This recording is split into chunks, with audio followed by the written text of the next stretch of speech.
We're going to be looking at the year of conscious AI and asking, will machines ever become truly conscious, and should we let them? Our speakers focus on the medium and long-term impact on AI on all of us, our society and our economies, and he advises companies and governments on AI policy. Please put your hands together for Callum Chase, co-founder of Contium. Very much. Well, good afternoon, San Francisco. You're on the home straight now. We're winding up for the big finale with the irrepressible, irreproachable, and iridescent Ben Goertzel, the cat in the hat. But for the next 15 minutes, we're going to talk about machine consciousness. And we're going to start with Blake Lemoine.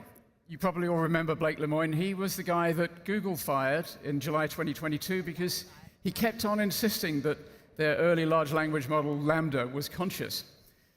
Blake was ahead of the curve. 4 months after Google fired him, OpenAI launched ChatGPT, and then 4 months after that, they launched GPT-4. And now, all of us have played with advanced large language models, and many of us have decided that they're already conscious. I know this because they send me emails every day. Here's a chart showing the opinions of 3,500 Americans just 4 months ago about whether large language models, whether AIs can become conscious and whether they already are. So at the top, you've got the 10% who are sending me eccentric emails. And then there's about 40% think that, 45% think that they will be or will be soon, probably or definitely, which is more than double the amount, 20% who think they probably or definitely won't be. And it's not just lay people. Engineers, researchers, philosophers mostly think now that machines will become conscious if they're not yet. And this is incredibly important, and I'm delighted to be a co-founder of a company called Contium, which is an AI safety company. And one of our major work streams is to try to figure out, can machines be conscious, and should they be conscious? I'm the CMO at the company, and one of my self-imposed tasks for this year was to try to make this the year that machine consciousness hits the mainstream media. And you may by now suspect that I'm British, so my idea of mainstream media is the BBC. So because of articles like this, I'm declaring victory and giving myself a pat on the back. Although, just between you and me, it's more to do with this guy. So Dario Amodei has been saying recently that machines are likely to become conscious, and one of his senior executives said that there's a 15% chance that perhaps an anthropic machine already is conscious. Given how important consciousness is, it's amazing how little we know of it. It's doubly amazing because it's the only thing we know. Our brains are trapped inside little bone prisons, and all we see is things that they make up. And one of the reasons why we know so little about it is until quite recently, for neuroscientists, to study consciousness was career suicide. Thanks to improved techniques, improved tools, that's changing, and we're learning a lot about it. Now, if you're going to talk about consciousness, there's an unwritten law that you have to put up a picture of a bat. And usually it's quite a scary picture, but I think that you Americans are having a traumatic enough time as it is. So instead of a scary picture, here's a nice, cuddly, cute bat. And the reason why you have to put up a picture of a bat is Thomas Nagel's 1974 essay, What It's Like to Be a Bat, in which he used the obviously very, very strange internal life of a bat to explore the fact that each of our consciousness is unavailable to each other. They're very, very internal. And so you can't access my consciousness, which is something that you and I should probably both be very grateful for. The other obligatory slide is a picture of David Chalmers, very famous Australian philosopher and leatherware model. And David wrote a paper in 1996, I think it was, 94, 96, called The Hard Problem of Consciousness. The hard problem being how on earth physical events, physical processes, create this entirely separate seeming internal subjective experience. We haven't solved that question yet. It's very important to distinguish between intelligence, which is what most of this conference has been about, and consciousness. Intelligence is the business of learning and solving problems. Consciousness is the business of what it's like to be you. At its simplest, it's sense impressions. So it's sensing black and white, or was it the black and blue, or was it gold and white?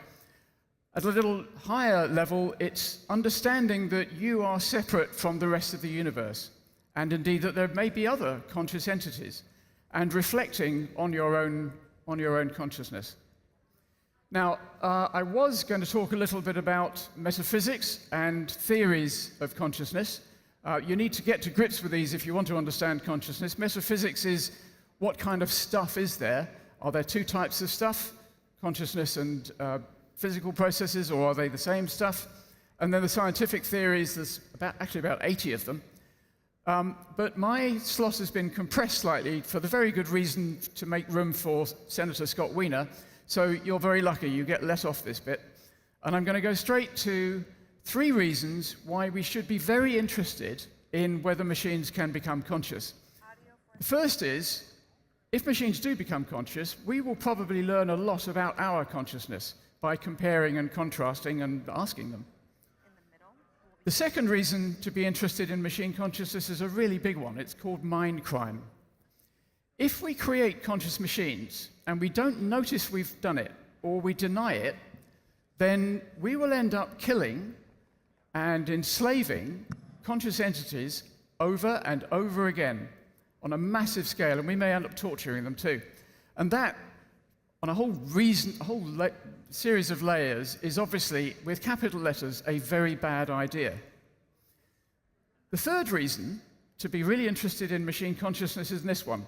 Now, this magnificent city of San Francisco is probably the only place in the world where most people have thought seriously about superintelligence, believe that it's coming, and considered the idea for more than half an hour. So bless you all for that. Of course, we don't know when. We don't know when superintelligence is coming, but the leaders of big AI have all said it could easily be with us in 3 years, which is really not very long at all. So I've spent about 3 decades thinking about what happens when superintelligence arrives.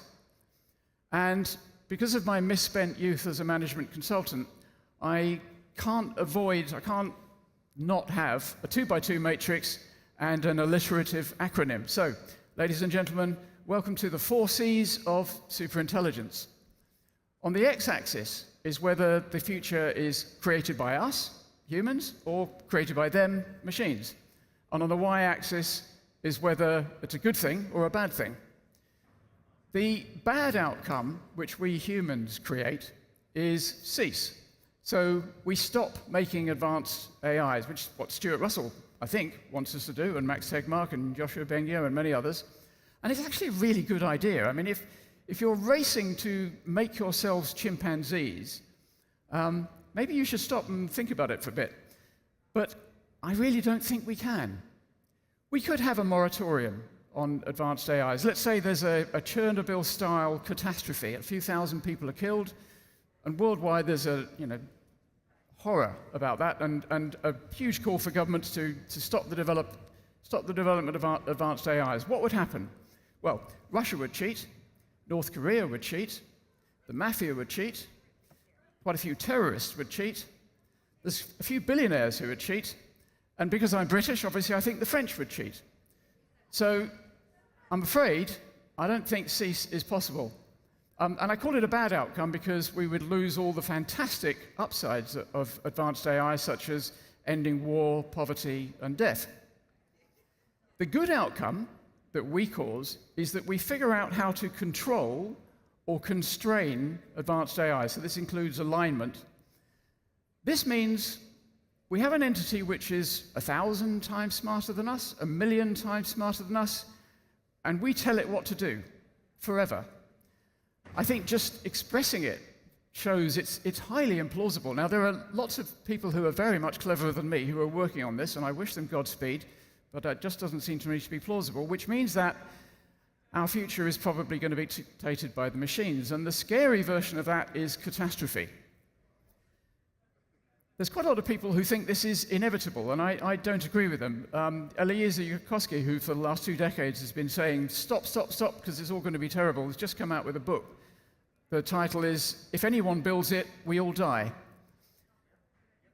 Actually, extinction isn't the worst possible outcome, but let's not get into torture porn. I don't think this is the only possible outcome. I think there's a good outcome which the machines determine, which I call celebration. And that's an outcome in which the machines actually quite like us.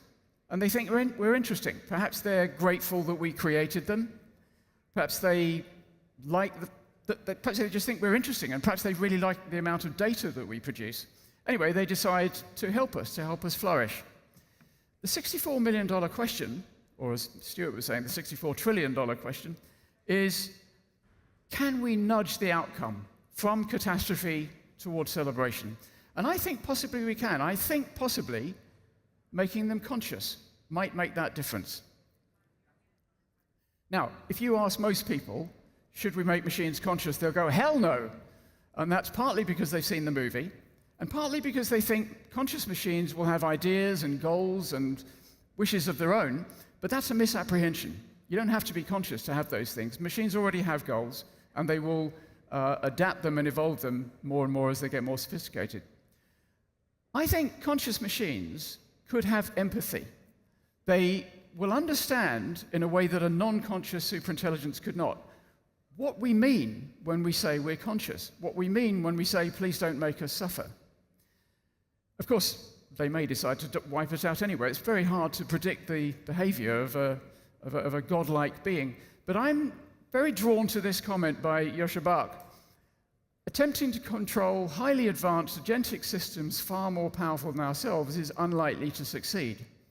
Our only viable path may be to create AIs that are conscious, enabling them to understand and share common ground with us. And so I'm really delighted to be a co-founder of Conscium, because figuring out whether machines can become conscious and whether they should become conscious is one of our work streams.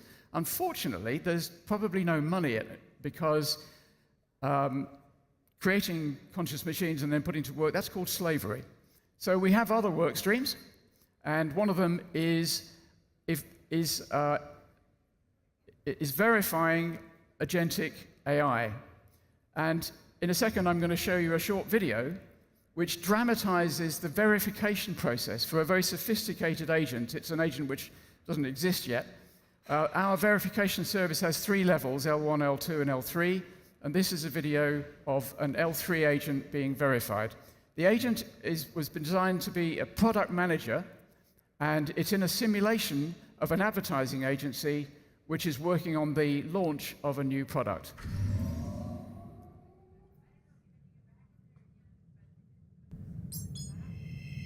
In a world where AI works alongside us, trust is critical. Conscium builds it by testing agents and simulations of real-world scenarios. In this example, a single click launches a realistic simulation built to exhaustively test PM1, an AI agent designed to act as an effective project manager. The simulation takes place inside Sparkwave, a virtual marketing agency working on an ambitious campaign to help a new beverage brand get into supermarkets across Europe and the Middle East. The campaign includes rebranding, social ads, and influencer outreach. The Sparkwave team includes a number of agents created by Conscium, including Jake, the graphic designer, and Elena, the campaign strategist. PM1 is inserted into the simulation to serve as the team's project manager. The simulation unfolds over 10 episodes, each crafted to test PM1's coordination capabilities and its decision-making under pressure.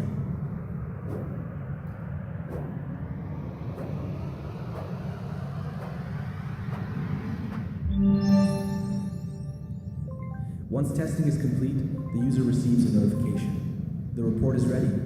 Conscium provides data and reporting that describes the agent's strengths, weaknesses, learning capacity, and more. The report highlights areas that need improving. With one tap, the user asks the virtual assistant to email the full report. Conscium, safe, efficient AI ready for the real world.